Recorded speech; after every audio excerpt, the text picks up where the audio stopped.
Lisa Jesswein is a psychic medium, author, speaker, and the CEO of Intuitive You. Lisa had her first experience with the other side at age 5, and then had a near-death experience at age 16. That's when her intuitive abilities really expanded. Lisa is clairaudient, clairsentient, clairvoyant, and claircognizant, which means she can receive psychic energy and spirit through hearing, sensing, seeing, and knowing, respectively. Lisa will share her story with us here on Third Eyesight. My name is Juan Francisco, and I'm a psychic medium and tarot card reader. I've always been curious about the supernatural, the paranormal, and psychic abilities, and I'm here to share my stories and interview folks who want to share their own stories with us. Let's get to it. Lisa, it's so great to finally meet you.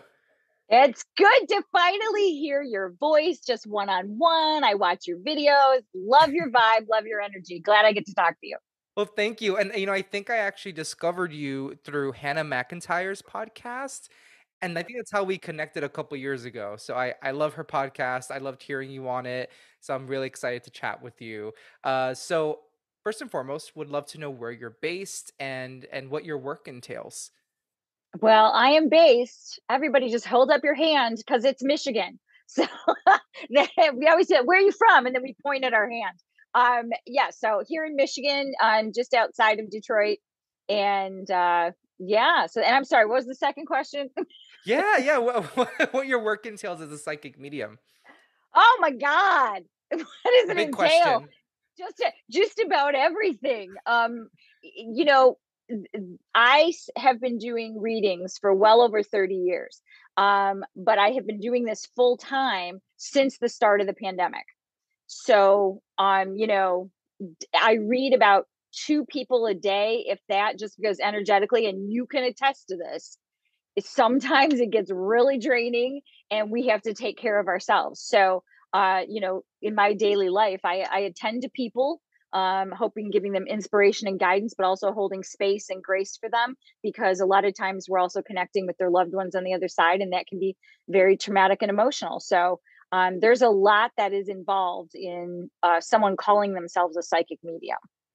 Totally agree. And I'm curious, I'm just gonna go straight for it now. So just hitting real hard at the beginning of this podcast episode. So you mentioned that you went full time at the start of the pandemic. So what changed for you during that time that made you want to go full time? Oh, I lost my job. Same here. I did too. That will do it. That will Okay, do it. but here's the deal, and you can attest to this. So Spirit all along had been saying to me, you need to do this full time. And I kept going, oh, I have a mortgage. Oh, I have a car. Oh, and I always did other things and did readings on the side. And so I can imagine Spirit up there going, yeah, she's freaking not getting it. We're going to got to do something really big. Now, I'm not blaming Spirit for the pandemic, but they were basically like, cue pandemic, cue me losing my job.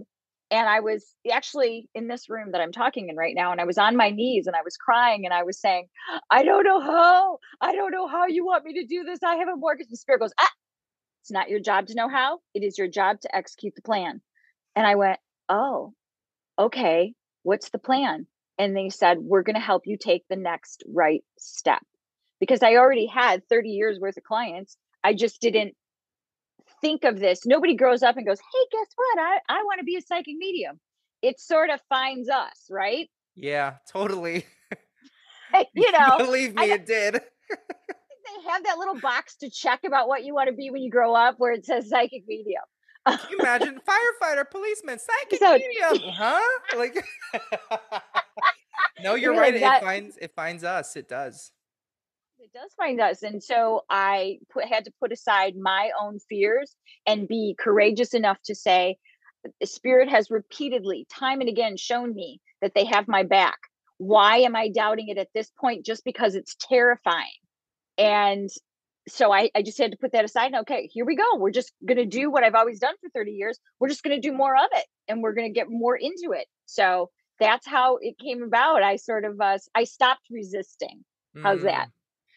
I love that. I love that answer. And I can relate to an extent. I also lost my job during the pandemic. It's the same year I started studying the tarot cards. And then a year later, mediumship came out of, I'm going to say quote unquote, came out of nowhere. but it was probably always there. Oh yeah. So yeah, I can relate to an extent to your experience. And so you said you've been reading clients for over 30 years. So how did your journey as a medium start? Did it start in childhood, later in life? How was that for you? Well, we'll start with the fact that at age 5, I heard my first voice, and I was in my backyard at my home, and I heard Lisa, and it was a very soft voice. And I remember now at 5, you start hearing voices and you're thinking you should run, but I felt very comfortable and confident and calm. And I laughed and then I ran around front, and I remember the sound of that voice. I would hear that same voice again when I was 16 years old and I had a near death experience. Now, I don't care what anyone else thinks. I know where I went and I know who I was in front of. And I'm just going to call it out. I was in front of God and I was begging to stay dead. That's how beautiful it was there. There are no words in any language, as far as I'm concerned, that can accurately describe the beauty and the joy and the love and the peace that I felt on the other side. And I begged, I said, please, no more needles, no more pain. Please let me stay. Those were my words. And the word came back, no. And it was the same voice that I heard when I was 5. But within that no was volumes and volumes and volumes of what I was yet to do when I was sent back. So and then the big push back, and I could see my hands floating in front of me. And I was very distraught because I didn't want to come back. Yet here we are. And Wow.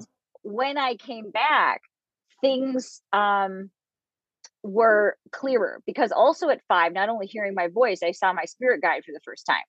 And his name is Arrow, and he just sort of appeared there. Now you would think a 5-year-old would freak out. I was just like, hi. So then after I came back at 16, everything was just ramped up.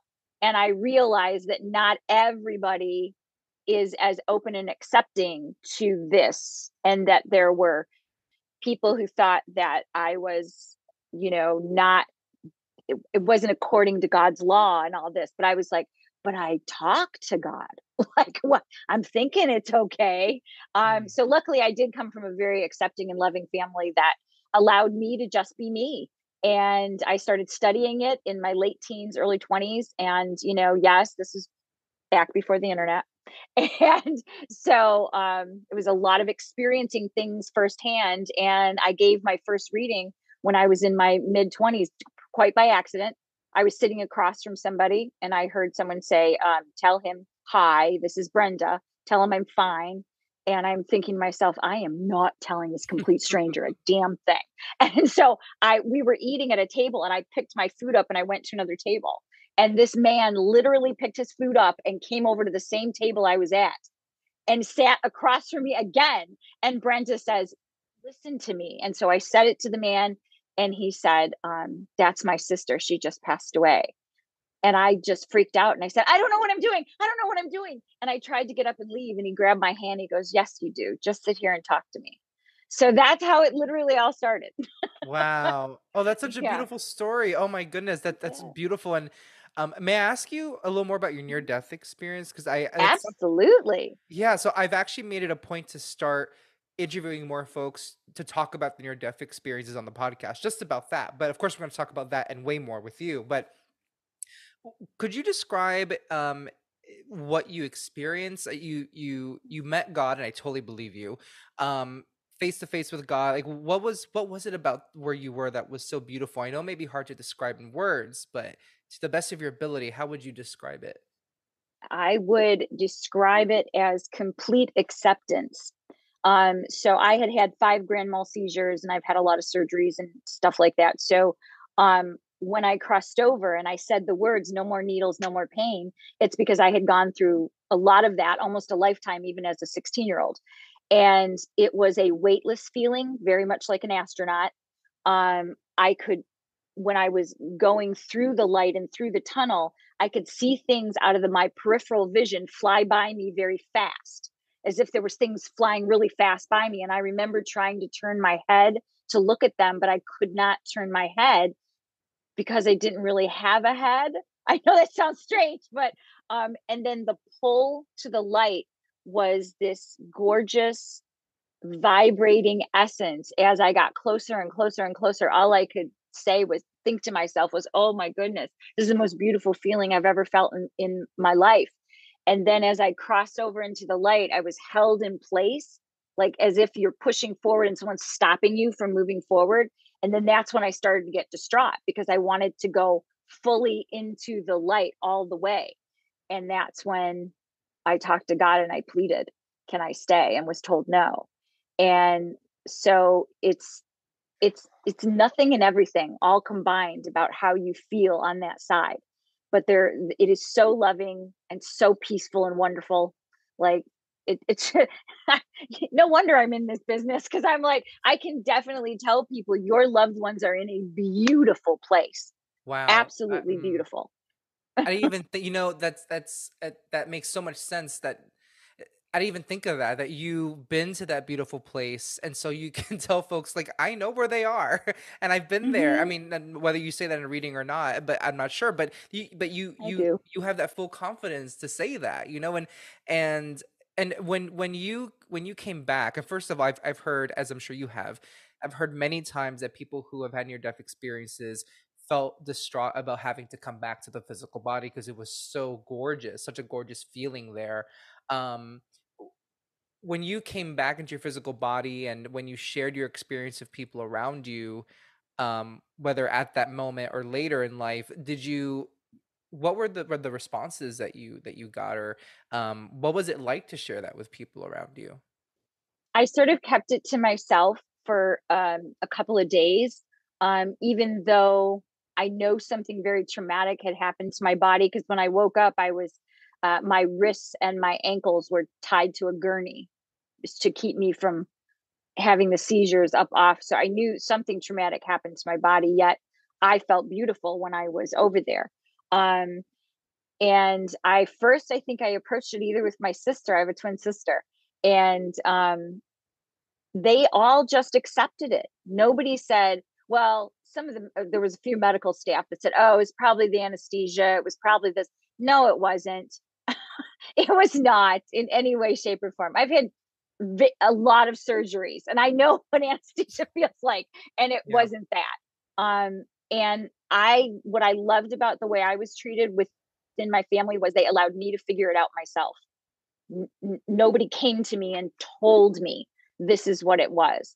I sort of researched it and figured it out and started reading about people who had similar experiences. And then I didn't feel so alone. I was like, oh my God, this happens more frequently than we know. And everybody's experience can be different, but there are similarities that run parallel in a lot of the accounts.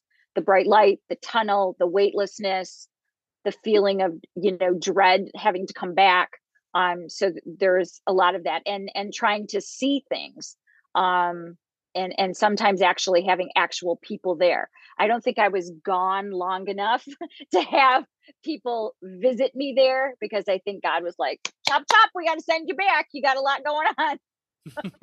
And there was no promise. I experienced a lot of pain and surgeries after I came back too. But I was always, even when people would look at me or give me this dire news, I would look at them like, I'm going to be fine. You guys have no, you don't need to have those sad faces.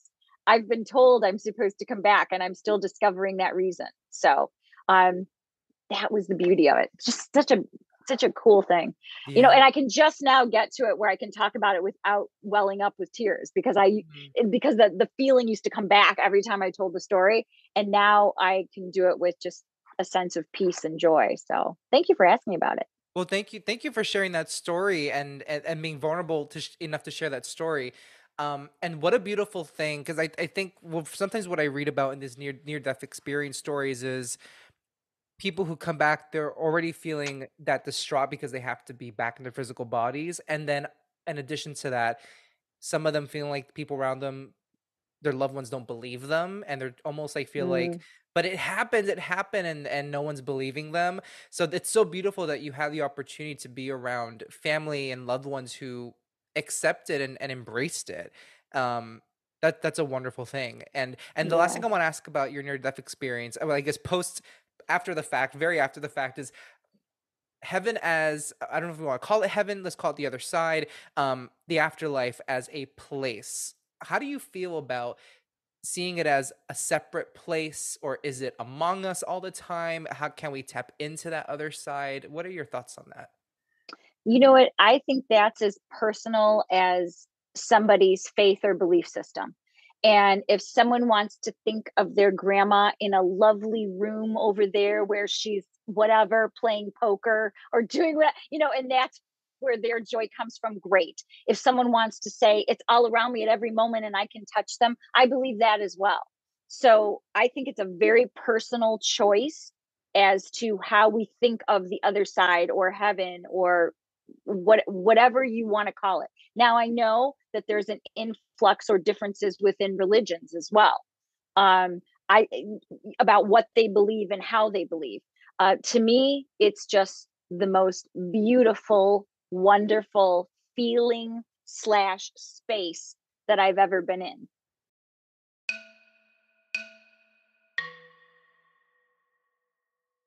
Yeah, I couldn't agree more of what you said, that it's so personal. I mean, the other day I had a reading and a loved one came through, and I was reading for the sitter. I was talking about the sitter's father. This was their grandmother. So mother on the other side talking about their son in the physical world, and she showed me this image of her slapping her son upside the head, but as a joke. Like, hey, like calling him a, part of my language, a pain in the ass, but it was a, like, teasing.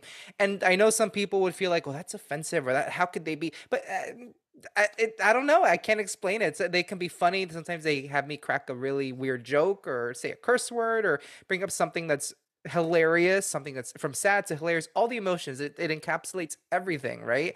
And so why can it not um cater itself to whatever the person's personal belief and experiences are? I guess that's how I see Yeah. it. Now, you bring up something interesting there that you and I both believe in. And I'm going to like curve this over there, which is that each and every person who is listening right now has the ability to connect with the other side. Totally. As a matter of fact, one of the things that I say to all my clients at the end is my fondest wish is that you never need me again, Yep. because you go do it yourself. I love to have repeat clients. Are you kidding? That's our bread and butter. We know that. But at the same time, we would not be doing this, its due diligence and its fairness, if we did not help people in order to get them to feel comfortable enough to talk to grandma on the other side or whatever it is, or feel energy, right? Sight, smell, taste, touch, sound. That's how they get a hold of us. So even being able to train or help people, you got to do three things, the three P's: play, practice, and patience. Okay, because technically you are learning another language. Mm-hmm. So if you and, let's say, grandma on the other side both decided you're going to sit down in a language class, it would take some time. You got to practice, you got to be patient, you got to play a little, have a little fun with it. So speak on this, because you and I both believe everyone can do this, right? Totally, yeah, and that's why I the other day I used for the first time the word interpreter to, as like a way to, as like an analogy to what we do, because I really feel like I am interpreting energy, and it is a practice. I believe we could all do it, like you said.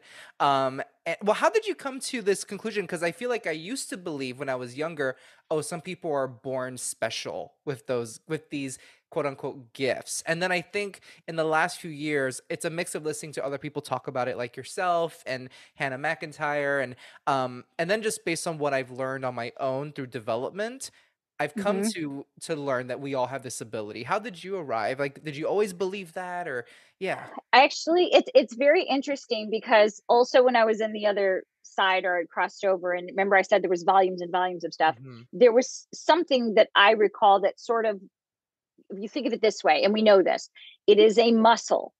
The more you work it, the stronger it gets.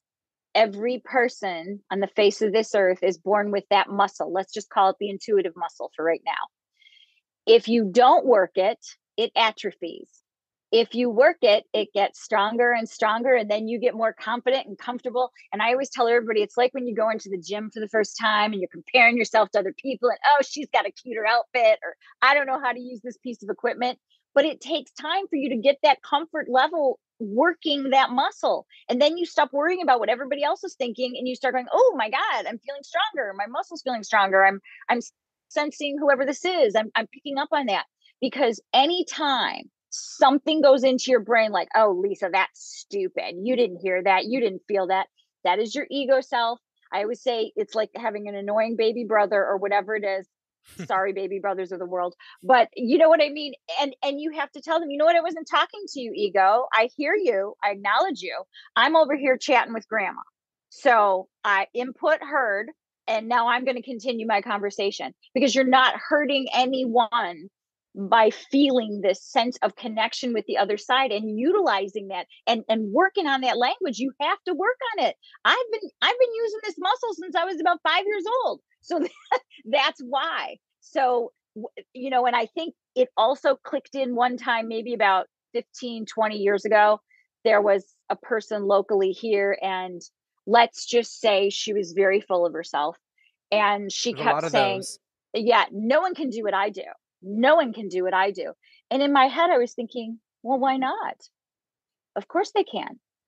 And so it dawned on me that there are people out there in my industry who honestly believe that, they were touched by something magical. Now, just like with any skill set, there are some people that are better at it than others or have worked at it longer than others, but it doesn't mean that you can't do it. Right. Right? Yeah. Okay, I good. ki I kind of see I've been using also the analogy of cooking, like, there are chefs that are really talented, that they're very unique, but we could all learn a recipe, right? We could all learn a recipe. Yeah, Some of us will master it like a master chef. Some of us will get it right that it's good, and some of us like, well, it's just not our thing, you know? And maybe there's right. another modality and it's not cooking, you know? So, yeah, I totally agree. And it's interesting to me, what you shared about this individual who said that no one can do it like her at the time. Um, that brings up for me is, I mean, I grew up with a lot of religion, and the way I've Mm, experienced organized religion is we tell you how to believe and what to do. You rely on us. And I feel like this world that I now am involved in, the intuitive work and the intuitive realm, it's about self-empowerment. And how ironic it is to find people in this realm that say, come to me, I'm the authority. And you can't do it like I do it. It's very ironic, right? So it is. I've seen my share of those, especially on Instagram and on social media. There's a slew of them.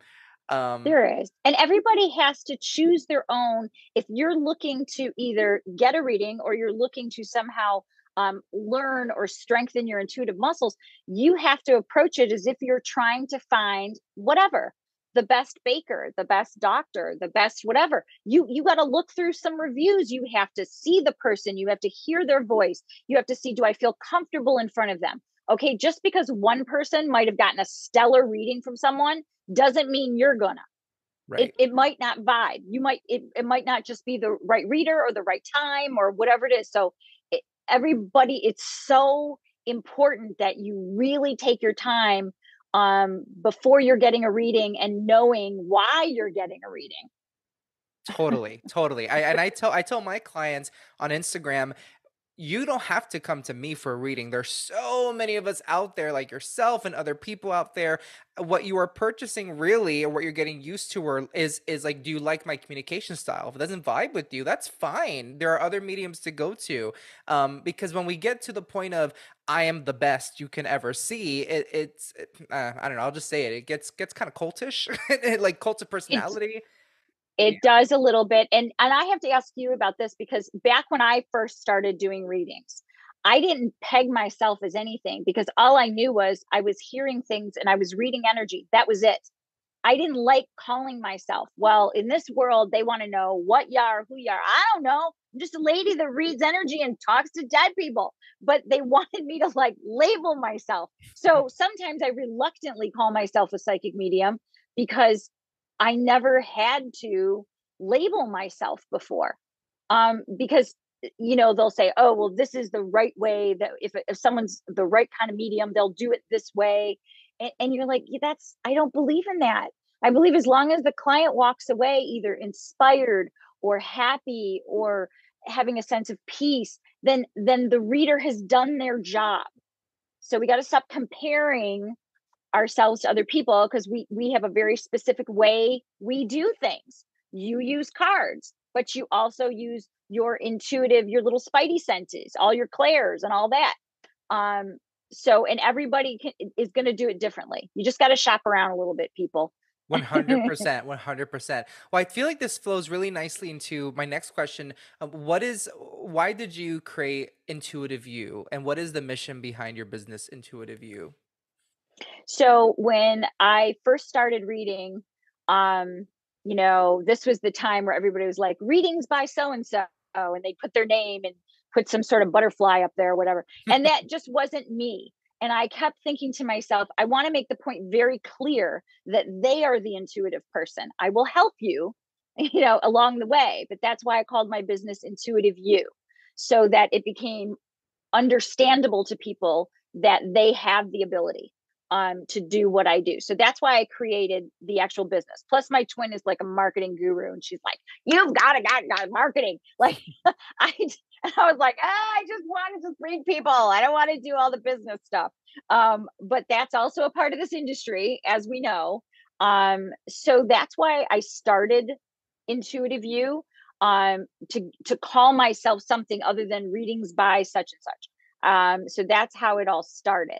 And the methods in which I read haven't changed much over the years, because you asked about this a little bit, because I do tarot cards, I do table tipping, I use oracle cards, I use rune stones. All of those things or modalities or whatever, to me, are for the sitter, because they like to see things, experience things. So I call a reading with me a spirit filled interactive experience, because Love it. I want you to be involved in the process. It's not just me going, yamma, yamma, yamma, yamma, here's everything. Especially when loved ones come through, unless it's of importance or they want to, I am not going to tell you their name, more or less, unless they tell me, or how they died or their age. Why? Because you know all that. How about we get right to the message? How about we get right to what they're talking about? So that's the way I do it. Now, unless there's something important about the name or whatever, then they'll share that with me. But if you go to a reader and you're basing your entire whether you have a good time off of whether that reader gets a name or gets a color or whatever it is, then you're going into it with the wrong intent. Boy, I got on my soapbox there, didn't I? I Rein me back agree, in. but I agree with you. When I learned when I was mostly the sitter and didn't realize I could read people. This was before then. I went with my checklists and like, well, if they mention this or if they and people are welcome to do that, but there might be other things. There might be other things you'd even think about to put on your checklist that could come up as validation, and maybe because you're so focused on your checklist, you won't even listen when it comes up when those other things come up. So I totally agree. We can't. You have to have a really open mind, and the fact that you foster that for your own clients. I mean, I'm not surprised because I can tell that you are so dedicated to your work and you're so experienced with Thank it. you. So it's I think that's wonderful that yet you have that approach of your clients and you empower them. It's like you're holding a mirror up for them. Like, hey, I do this, but you can do this too. Just Mm-hmm. see, just take a look, see what Take a look, happens. and well, and as you know, a lot of times readings can turn into therapy sessions. Mm-hmm. So I always make sure that all my clients know I do not have capital letters after my name. Okay. I will relay the information to you, and then you do with it what you will. Okay. So we also, as readers, have to be very careful about thinking we're giving advice to someone instead of just transporting information from the spirit realm to them. And I always tell everybody, just when you cross over, you don't suddenly get super smart and knowledgeable. Sometimes they just have an opinion about something. It doesn't mean that that's the right way to do it. And, Mm-hmm. because someone's like, oh my God, I sold the house, they didn't want me to. I go, that's just an opinion. I go, you did what you thought was best in that moment. Okay. So understand that about the other side as well. It's not like they have some magic crystal ball that they're looking into. So that's just, that has come up a couple times where people feel bad about something they did because it went against what they thought so and so wanted. And it's just, we drive ourselves crazy trying to second guess what we think someone in spirit might want. Yeah. You're the one still stuck here on this planet in a meat suit. you gotta you gotta do whatever's best for you in this moment.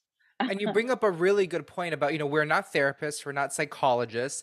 And it's interesting because I think for some reason, people who don't do this work professionally and are usually the sitters on the sitter end assume that because we're connecting with the other side and or psychically, that we must have the world encyclopedia at our fingertips and every PhD degree. And spirit is very powerful, but there are also, like you said, we are in our meat sacks. We are meat sacks connecting with non-physical energy. So our meat sacks have there's a limitation, if I may say. At least if I speak for myself, yes, I can connect to your loved one, but I'm also in this human meat sack, and there are still limitations. I'm still using this brain and beyond to help me connect to your loved one. But I've never taken an anatomy class, which I should have. I'm ashamed to say my education wasn't too great in that respect.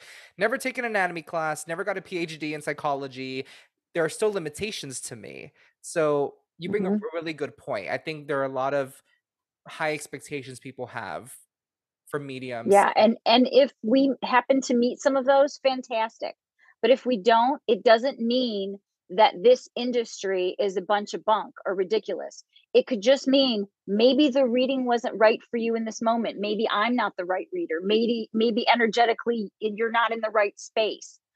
So don't just, toss the baby out with the bathwater.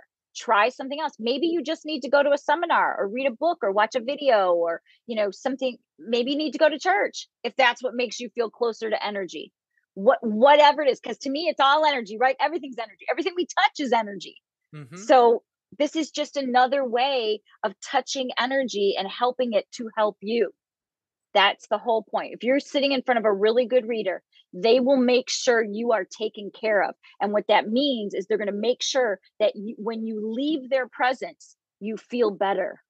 That's the whole point.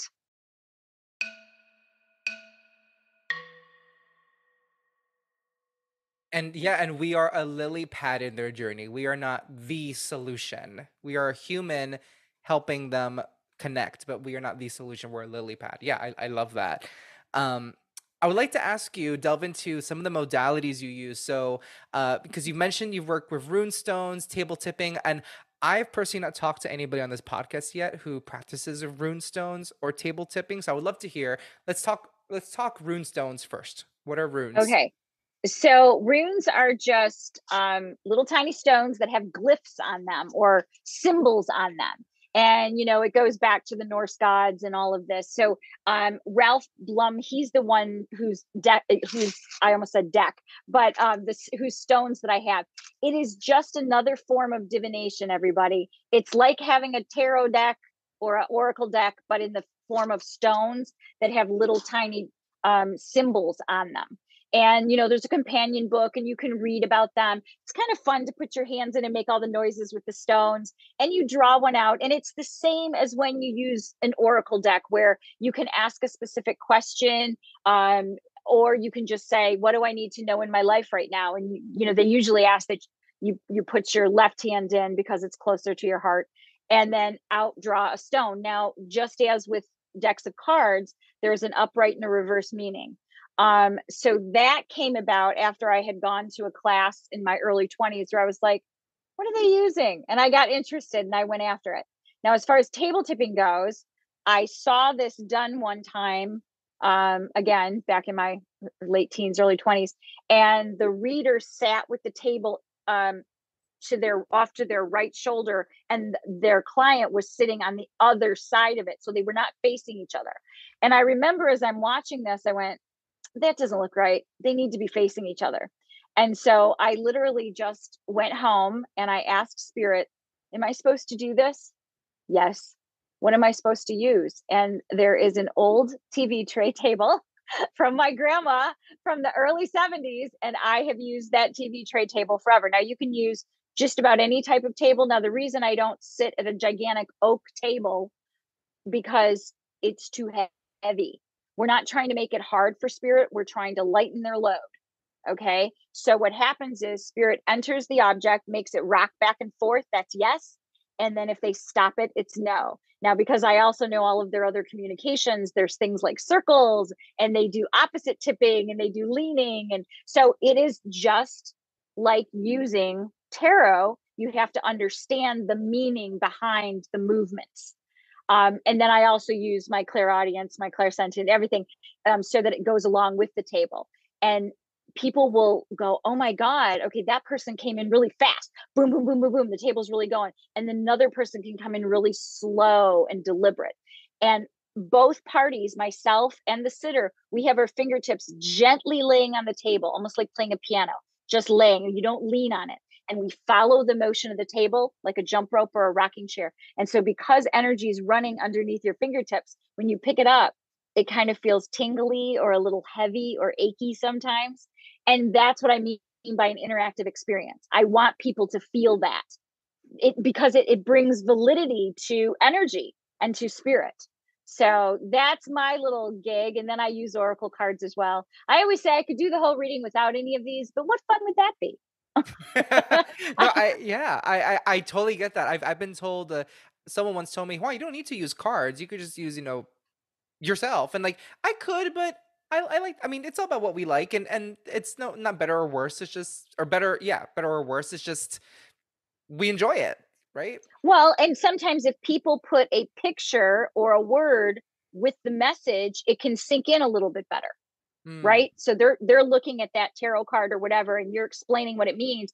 They may imprint that tarot picture more than they will what you're saying, but it'll remind them of what that's supposed to mean. So all the physicality stuff, the cards and all that stuff, that's for you, the sitter. That's not for the reader. At least not in all cases. But you and I both like it. I like the pictures. I like the colors. I like all of it. Yeah, when and I do feel like for me personally, I have felt recently that I may slowly move away from the tarot cards and maybe try without them, but baby steps. I'm exploring that, but I do like using the cards for psychic readings. Um, Yeah.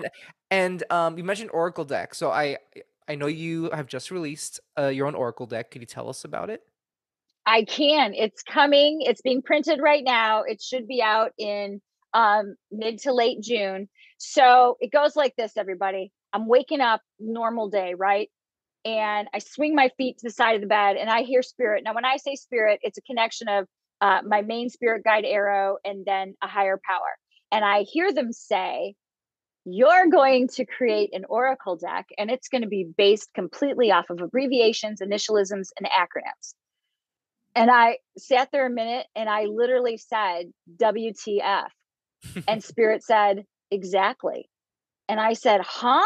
Oh. And they said, we're what? And Spirit said, we are going to give you everything that you need to say, and you're going to employ a local artist, and there will be all original artwork. Get up and go downstairs. And at that moment, I went downstairs and I wrote an entire 33 card oracle deck, including what some of them were. So, for example, if you guys are a little confused, if you said OMG today, or LOL, or you called someone a goat, or RSVP'd to anything, that's what I'm talking about, people. And all of the symbols came to me as well, what they mean. And there is a regular meaning, and then there is an alternate meaning. Now, the book is very small, so I had to like condense what I was trying to say.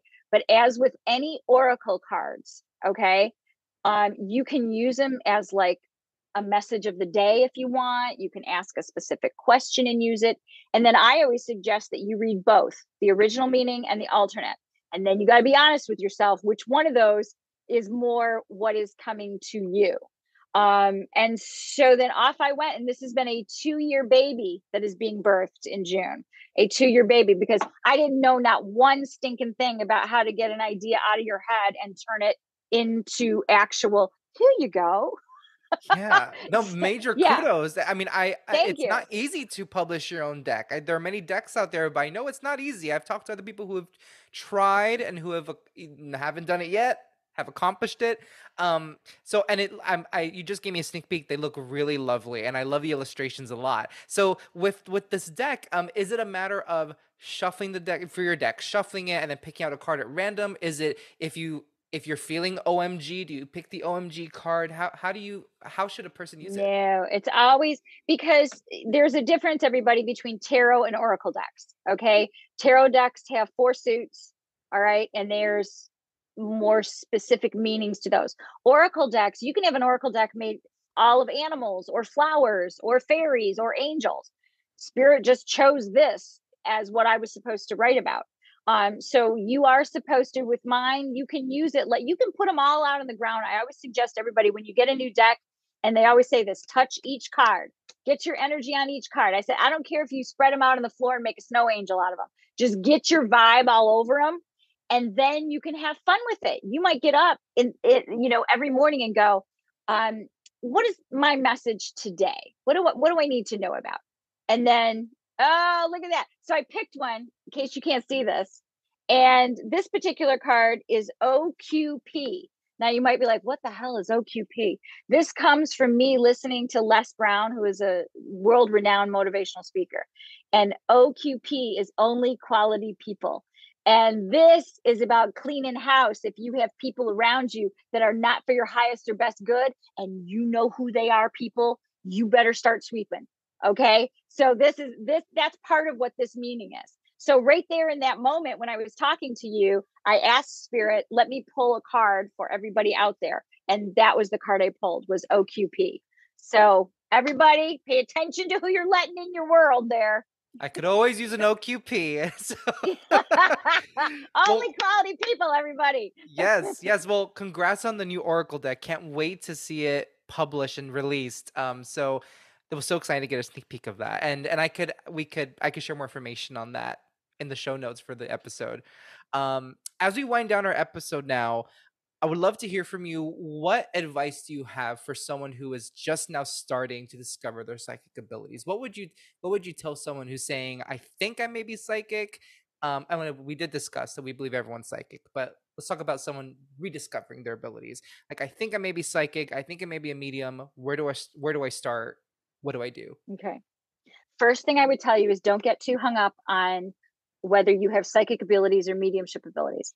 Just work with the energy in whatever way feels good to you. As we do that, that means that you are going to have to be your best advocate. So if you're someone that learns best by listening to podcasts, then great. If you learn best by reading, if you learn best by going to classes, if you learn best by video series, you have to know how you learn the best. Okay. So that's starters. Then the second thing is, don't compare yourself to anyone. Stop thinking you should be farther. Oh, I should be farther along. And oh, that person does it better than me. Shut it down. You are unique. You are beautiful. You are powerful. And if you are feeling a deep calling and pull to do this, and maybe it doesn't start out that way, maybe you're just interested. You're just kind of like, that's kind of cool. Great. That's interest. Start out that way. You don't have to be, 10 years down the line doing readings for people. Okay. Right now, the biggest thing is that you connect with the energy from the other side and figure out what to do with it. Some people become healers. Some people design jewelry after they've had these experiences. So you still don't know what you don't know. And so be patient with it, practice and play. Look at that. All that in one little answer. A lot of hard nods for yes on my end over here that people cannot see.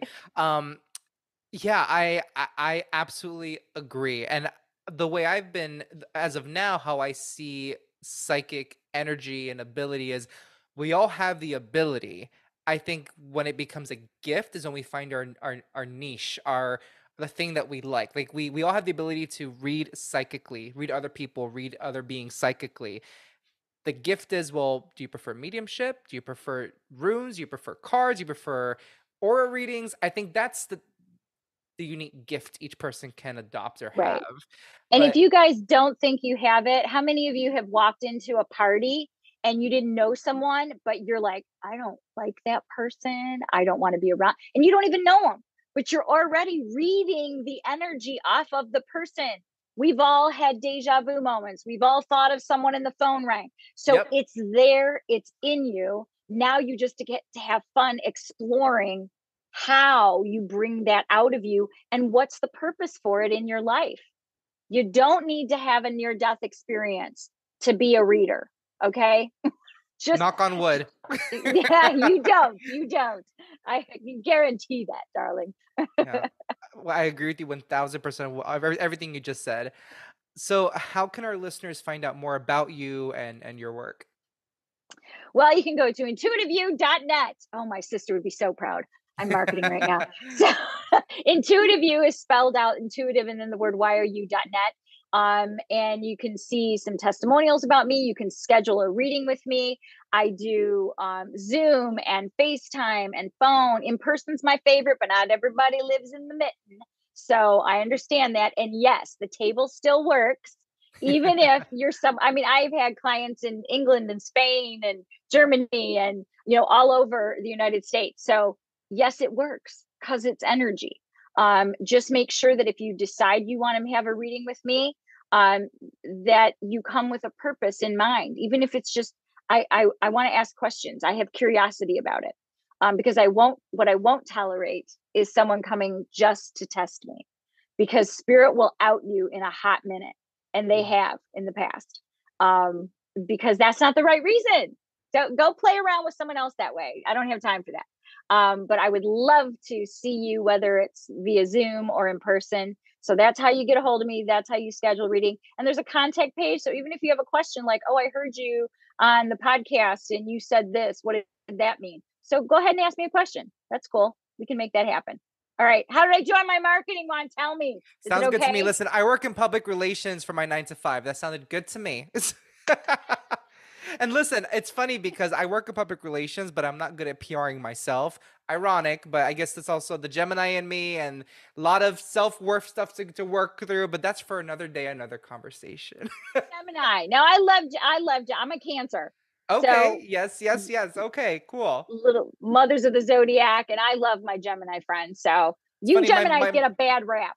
We do. It's funny. My mother is a Cancer. It's funny to say mothers of the zodiac, but we do get a bad rap. Well, I like to say we can be the shit and full of shit at the same time. Bravo. Good description. Pretty on point, right? Well, Lisa, it was such a joy to talk with you. I'm so glad we finally got to meet through a podcast episode. I love talking to you, and I highly encourage, since he won't do it, I will encourage you all to please schedule appointments with Juan. Okay. He is fantastic. Give it a try. All right. So I'm going to PR for him. So go ahead and schedule appointments with him right now. I'll pay you your bill at the end of this episode. No, thank you so much. Thank you, Lisa. If you have a question or topic you want me to cover on Third Eyesight, head to my website, juanfranciscospirit.com/contact, and send a message my way. If you really enjoyed this episode, leave a review wherever you listen. I'd really appreciate it.